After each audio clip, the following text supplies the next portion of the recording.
नाज़रीन इकराम अस्सलाम वालेकुम। अल्लाह टीवी की जानिब से आपको खुश आमदीद कहते हैं। किस्सा यूसुफ का दूसरा हिस्सा आपकी खिदमत में पेश किया जाता है। यूसुफ अलैहिस्सलाम अल्लाह पाक के बरगजीदा पैगंबर थे। वो हजरत याकूब अलैहिस्सलाम के फर्जंद और हजरत इब्राहिम अलैहिस्सलाम के परपोते थे। यूसुफ अलैहिस्सलाम के 11 भाई थे, जिनमें से 10 सौतेले और एक उनके सगे भाई बिन्यामीन थे। 10 के 10 भाई यूसुफ अलैहिस्सलाम से हसद करते और उनके खिलाफ साजिशों में मसरूफ रहते।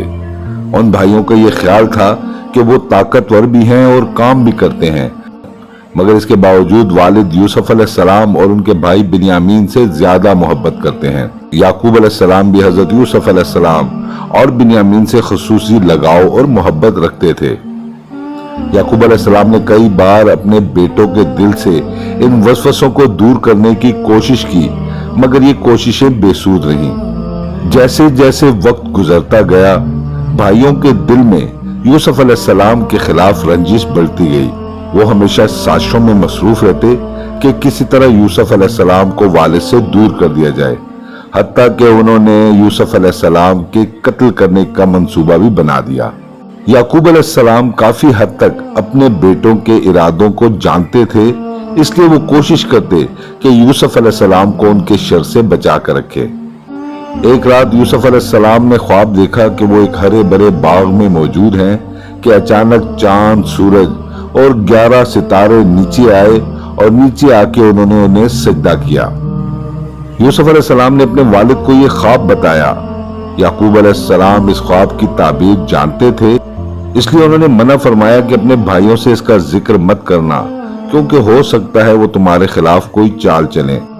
मगर भाइयों को भी यूसुफ अलैहिस्सलाम के इस ख्वाब का इल्म हो गया और उन सब ने मशवरा किया कि यूसुफ अलैहिस्सलाम हम पर सरदारी के ख्वाब देखते हैं, लिहाजा अब उनका खात्मा जरूरी हो गया है।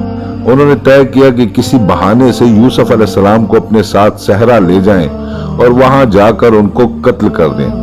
सौतेले भाई याकूब अलैहिस्सलाम के पास आए और उनसे इल्तिजा की कि वो अपने भाई को अपने साथ सहरा लेकर जाना चाहते हैं, ताकि वहां बकरियां चराएं, वहां वो खूब खेलें और हल्ला गुल्ला करें।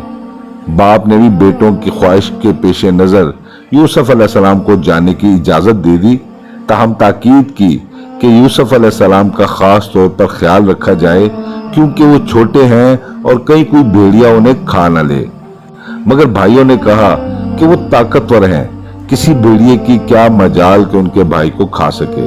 10 के 10 भाई यूसुफ अलैहिस्सलाम को लेकर घर से निकले और जब तक वालिद नजर आते रहे, वो भाई यूसुफ अलैहिस्सलाम के साथ इंतहाई मोहब्बत से पेश आते रहे।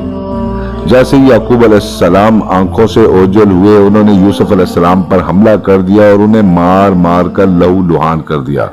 तमाम भाई इस पर मुत्तफिक थे कि यूसुफ अलैहिस्सलाम को कत्ल कर दिया जाए, मगर एक भाई लावी ने उन्हें ऐसा करने से रोका और कहा कि यूसुफ अलैहिस्सलाम को एक कुएं में डाल देते हैं, ताकि कोई काफिला आए और उन्हें यहाँ से ले जाए। इस तरह वो अपने बाप से भी दूर हो जाएंगे और भाई कत्ल के जुर्म से भी बच जाएंगे। भाइयों ने यूसुफ अलैहिस्सलाम को रस्सियों से बांधकर एक कुएं में फेंक दिया। यूसुफ अलैहिस्सलाम जब कुएं में गिरे तो नीचे एक पत्थर पड़ा हुआ था, लिहाजा वो डूबने से बच गए। इसके बाद भाइयों ने यूसुफ अलैहिस्सलाम का कुर्ता उठाया और अपनी एक बकरी ज़िबा करके उस पर खून मल दिया और रोते पीटते अपने वालिद के पास आए और उन्हें ये बताया कि भेड़िया उनके भाई यूसुफ को खा गया है। याकूब अलैहिस्सलाम एक जलीलुल कदर पैगंबर थे, वो फौरन मामले को जांच गए। उन्होंने फरमाया कि भेड़िया कितना रहमदिल था, जिसने मेरे बेटे के जिस्म के टुकड़े टुकड़े कर दिए, मगर उसकी कमीज को साबित छोड़ दिया। इस बात का कोई जवाब उनके भाइयों के पास नहीं था। उन्होंने बाप को रो रो कर यकीन दिलाया कि वो इस मामले में बेकसूर हैं और यूसुफ अलैहिस्सलाम को भेड़िए ने ही खाया है। दूसरी जानिब यूसुफ अलैहिस्सलाम उस अंधेरे कुएं में बैठे सिसक रहे थे कि इसी दौरान एक काफिले का वहां से गुजर हुआ। काफिले वालों ने अपना एक बंदा पानी के लिए कुएं के पास भेजा। जब उसने अपना डोल कुएं में डाला तो यूसुफ अलैहिस्सलाम उसी डोल में बैठकर बाहर आ गए। वो शख्स खुशी से चिल्ला उठा।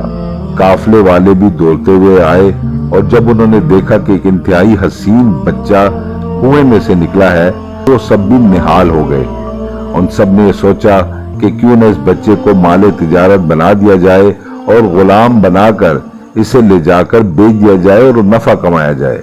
قافلہ جو مدائن سے مصر جا رہا تھا وہاں سے فوری طور پر روانہ ہوا اور بیڑیاں ڈال کر یوسف علیہ السلام کو اپنے ساتھ لے گیا۔ مصر میں جب داخل ہوئے تو یوسف علیہ السلام اس ملک کی شان و شوکت دیکھ کر حیران رہ گئے۔ قافلے کے مالک نے انہیں لے جا کر بردہ فروشوں کے بازار میں بٹھا دیا اور انہیں فروخت کر دیا۔ کہا جاتا ہے کہ انتہائی کم قیمت یعنی صرف 20 روپے میں یوسف علیہ السلام کو فروخت کیا گیا۔ اسے اس بات کا خوف تھا کہ کہیں یوسف علیہ السلام کے عزیز و اقربا انہیں آ کر لے نہ جائیں۔ 20 روپے میں جس شخص نے یوسف علیہ السلام کو خریدا وہ مصر کا وزیر زراعت تھا جسے عزیز مصر بھی کہا جاتا ہے۔ یوسف علیہ السلام کا پاکیزہ حسن دیکھ کر عزیز مصر انتہائی متاثر ہوا اور اس کے دل میں یہ خیال آیا کہ کیوں نہ اس بچے کو پال پوس کر بڑا کیا جائے، کل ہو سکتا ہے یہ بچہ ہمارے کام آئے۔ عزیز مصر نے یوسف علیہ السلام کو اپنی بیوی کے حوالے کیا اور اسے کہا کہ اس بچے کا خاص طور پر خیال رکھا جائے، اس کی اچھی اور مناسب تربیت کی جائے، ہو سکتا ہے یہ بچہ کل ہمارے کام آئے، ہم اسے اپنا بیٹا اور ولی عہد نامزد کر دیں۔ اس طرح یوسف علیہ السلام جو مصر کے بازار میں ایک غلام کی حیثیت سے فروخت ہوئے تھے وہ عزیز مصر کے گھر میں اس کے بیٹے کی حیثیت سے پرورش پانے لگے۔ یوسف علیہ السلام کی فہم و فراست نے عزیز مصر کو انتہائی متاثر کیا اور رفتہ رفتہ اس نے اپنے محل کا تمام انتظام یوسف علیہ السلام کے سپرد کر دیا۔ اس طرح یوسف علیہ السلام عزیز مصر کے بعد اس محل کے مالک و مختار تھے۔ ناظرین، قصہ یوسف کا یہ دوسرا حصہ آپ کی خدمت میں پیش کیا گیا۔ امید ہے آپ کو پسند آیا ہوگا۔ تیسرا حصہ بھی جلد آپ کی خدمت میں پیش کیا جائے گا۔ شکریہ۔